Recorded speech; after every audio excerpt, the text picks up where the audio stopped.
Welcome back on Guru KPO. Let's begin with a very new chapter of Law of Contract.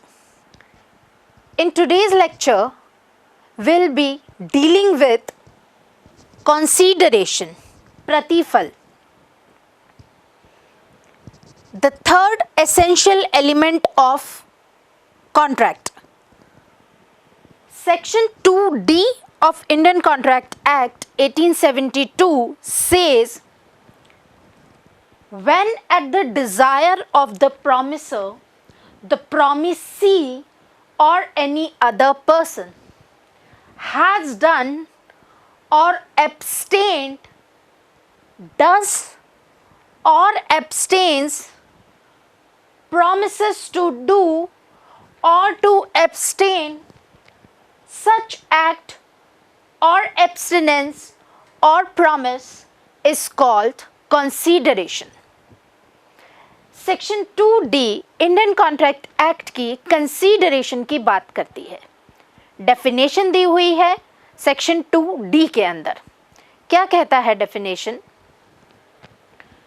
When at the desire of the promiser, जब promiser की desire के ऊपर, who is the promiser? The person who is proposing.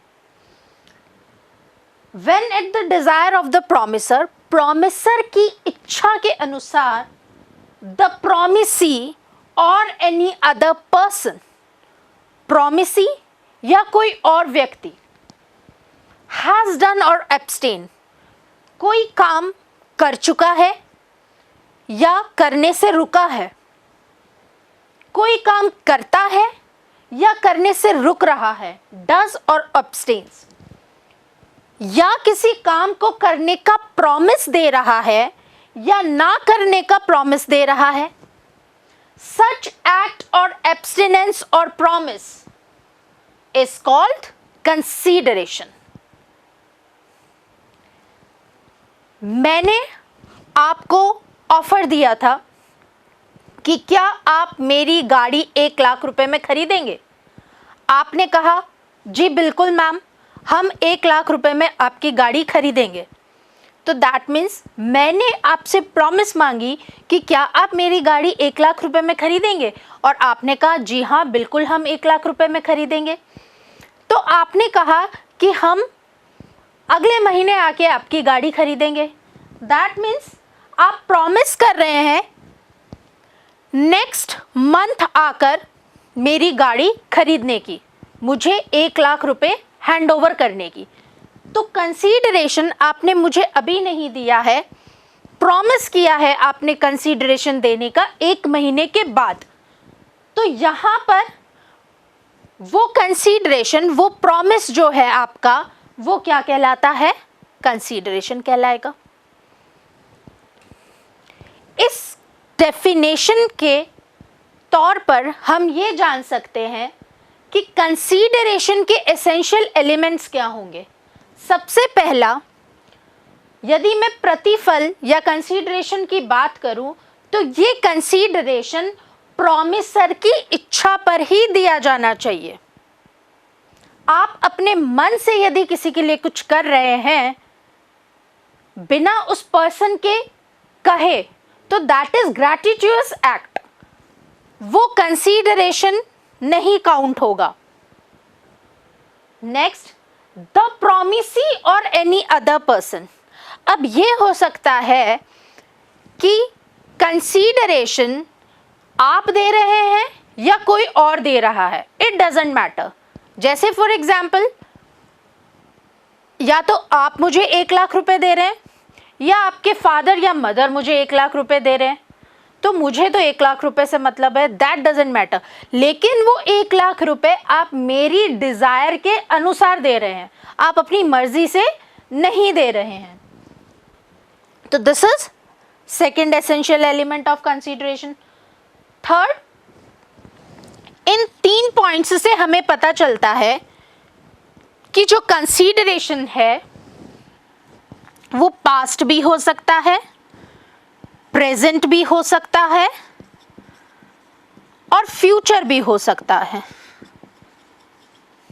Means agreement बनने से पहले आपने consideration दे दिया है, अग्रीमेंट बनते समय आपने कंसीडरेशन दिया है, या आपने फ्यूचर में प्रॉमिस किया है कंसीडरेशन देने के लिए। तो consideration can be past, present और फ्यूचर।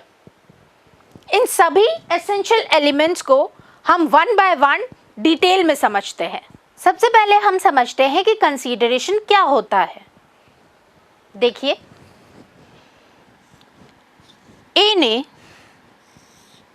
बी से कहा कि क्या तुम मेरी प्रॉपर्टी ₹5 लाख में परचेज करोगे। बी ने ए का जो ऑफर है वो एक्सेप्ट कर लिया। अब बी के लिए जो कंसीडरेशन है वो है ये हाउस,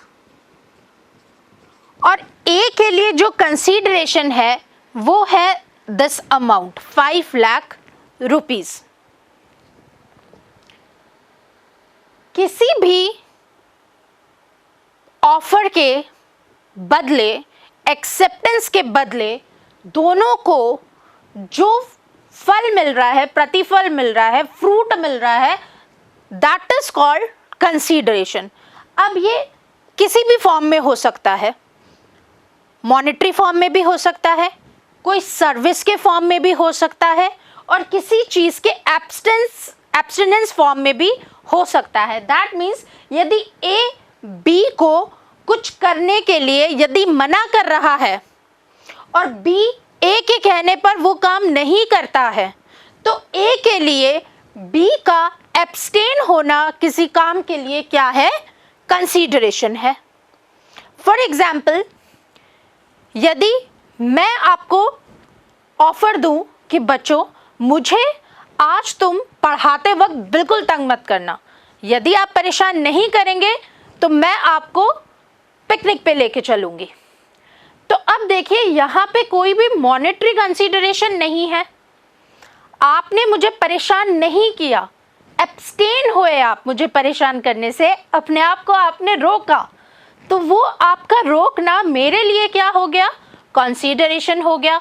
और मैं जो आपको पिकनिक पर लेकर जाऊंगी वो आपके लिए क्या हो गया?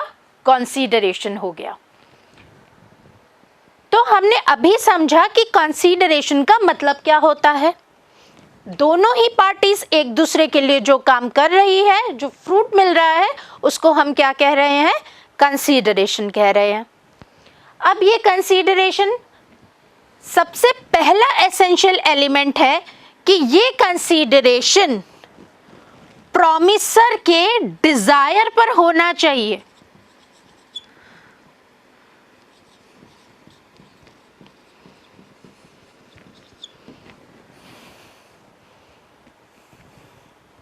कैसे?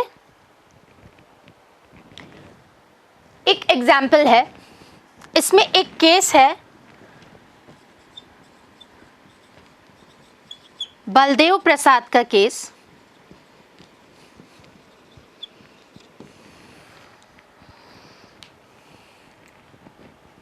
इसमें एक कॉन्ट्रैक्टर ने कलेक्टर के कहने पर बहुत सारी शॉप्स कंस्ट्रक्ट करवाई।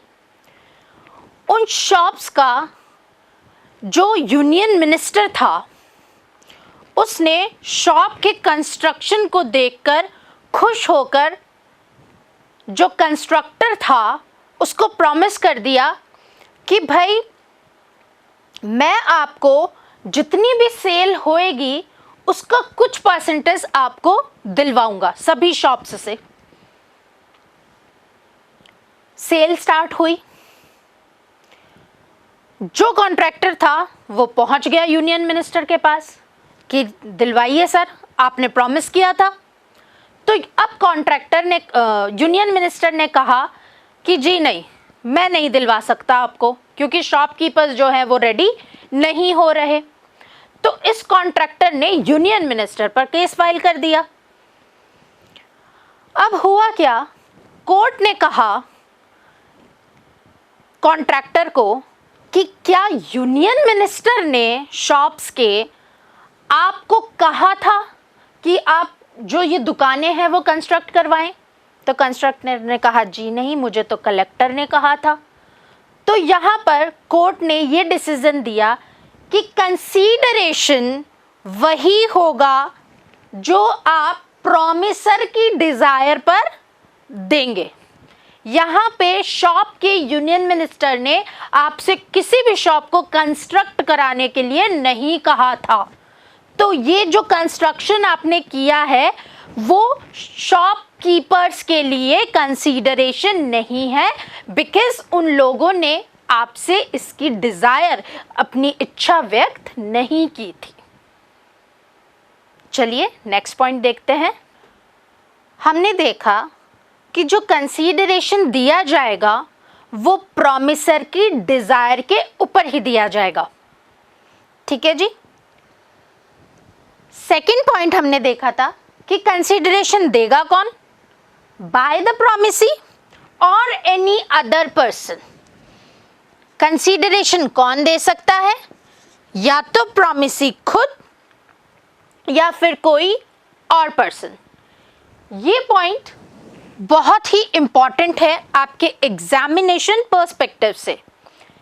इसमें क्वेश्चन ये भी आ सकता है कि stranger to the contract can not sue, but stranger to the consideration can sue। इस लाइन को समझेंगे।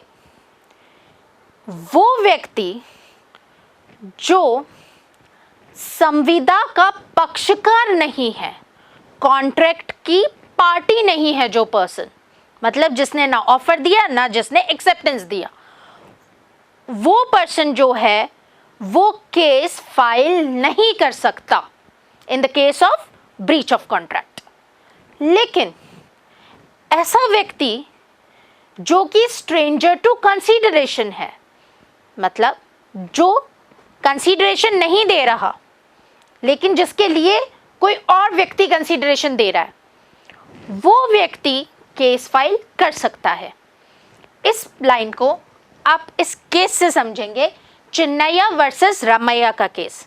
जैसे ही कंसीडरेशन का टॉपिक आता है एग्जाम में, ये केस बहुत ही इंपॉर्टेंट हो जाता है। ये केस तो आपको मेंशन करना ही करना है। क्या हुआ था इस केस के अंदर? एक मदर थी, एक डॉटर थी,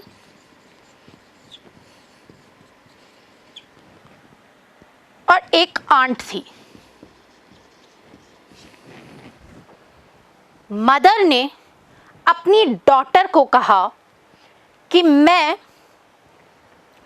अपनी सारी प्रॉपर्टी तुम्हारे नाम करती हूँ, तुम्हें बस क्या करना है कि प्रॉपर्टी के कुछ हिस्से का, छोटा सा जो हिस्सा है, उस हिस्से से जो भी इनकम होती है वो इनकम तुम्हें मेरी सिस्टर, तुम्हारी मासी को क्या करना है? देना है।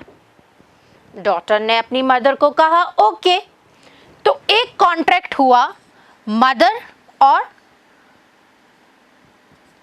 डॉटर के बीच में। सेकंड एग्रीमेंट हुआ डॉटर और आंटी के बीच में, मासी और भांजी के बीच में, जिसमें डॉटर ने प्रॉमिस किया अपनी आंट को कि वो उनको एनुअली कुछ पैसे देगी।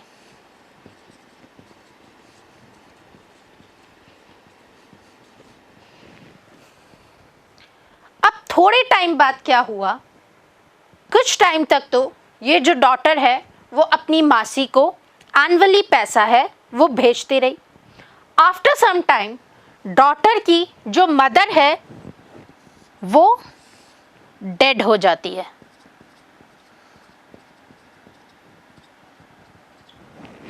और डॉटर जो है वो अपनी मासी को एनुअल इनकम देना बंद कर देती है।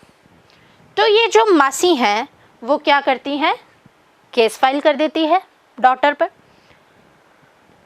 अब ये डॉटर का कहना ये था कि माना हमारे बीच में एक अग्रीमेंट हुआ था, लेकिन मेरी मासी से मुझे कोई कंसीडरेशन नहीं मिल रहा है। मैंने उनको प्रॉमिस किया था कि मैं उनको एनुअल इनकम सेंड करूंगी, लेकिन मेरी मासी उसके बदले में मुझे कुछ नहीं दे रही है। तो हम दोनों के बीच में ये जो अग्रीमेंट है वो वॉइड है। हम दोनों के बीच में जो ये कॉन्ट्रैक्ट है वो वॉइड है, क्योंकि इसमें कंसीडरेशन नहीं है। और कॉन्ट्रैक्ट बनाने के लिए कंसीडरेशन का होना ज़रूरी है।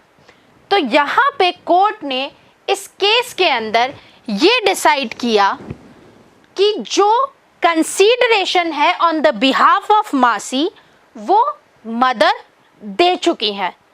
तो यहाँ पे stranger to consideration can sue। Hopefully आपको ये केस समझ में आया होगा। आइए नेक्स्ट एसेंशियल एलिमेंट पर चलते हैं। Next essential element is it need not benefit the promiser himself.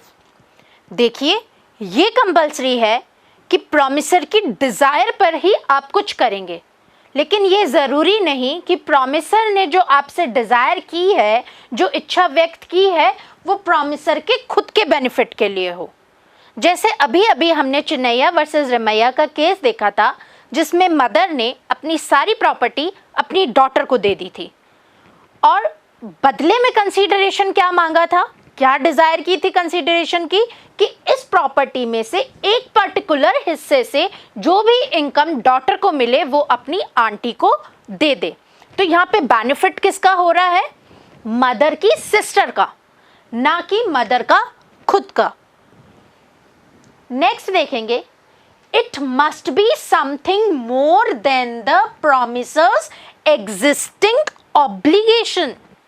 Promiser ने आपसे डिजायर तो की, लेकिन वो जो डिजायर प्रॉमिसर ने की वो प्रॉमिसर का ऑब्लिगेशन नहीं था करने का। एग्जाम्पल से आपको समझाते हैं। ये मिस्टर संता है और ये मिस्टर बंता है। जो संता है वो आरटीओ ऑफिस में काम करते हैं और ड्राइविंग लाइसेंसेस इशू करते हैं। बंता जी संता जी के पास गए और कहा कि मेरा ड्राइविंग लाइसेंस आप बना दें। संता ने कहा कि ड्राइविंग लाइसेंस तो जी 7 दिन में बनेगा। बंता ने कहा थोड़ा जल्दी नहीं हो सकता? तो संता ने कहा जो आपके पास सबसे बड़ा नोट है वो दे दो, मैं 1 घंटे में बना देता हूं।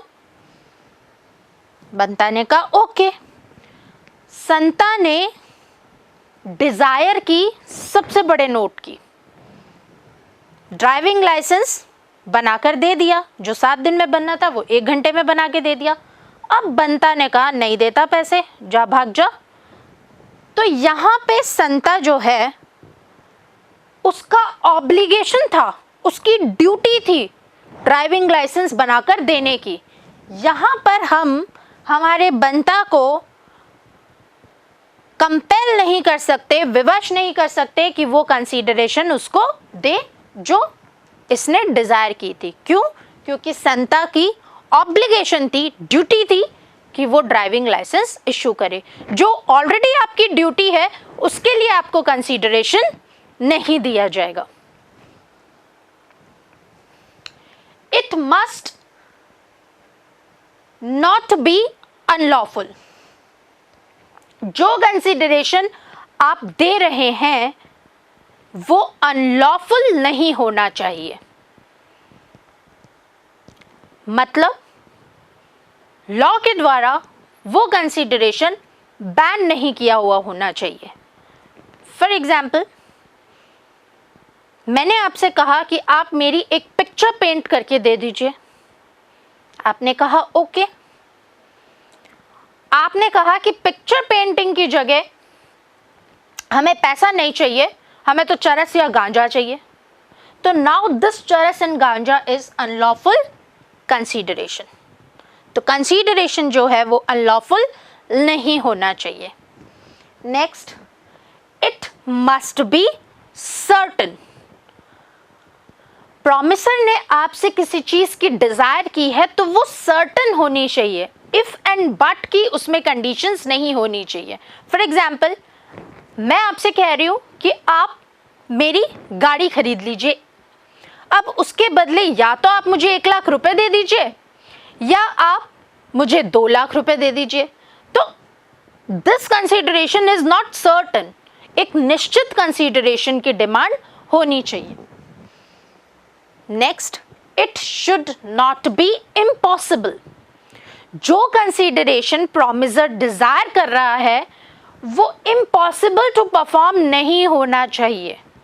फॉर एग्जाम्पल, मैं आपसे कह रही हूं कि मैं आपको जादू से खजाना ढूंढ के देती हूं, तो ये जादू से खजाना ढूंढना इज एन इम्पॉसिबल एक्ट। ये आपके लिए कंसीडरेशन नहीं माना जाएगा। होपफुली कंसीडरेशन के सभी एसेंशियल एलिमेंट्स आपको समझ आएंगे होंगे। नेक्स्ट वीडियो में हम इसी टॉपिक को कंटिन्यू करेंगे। Thank you so much.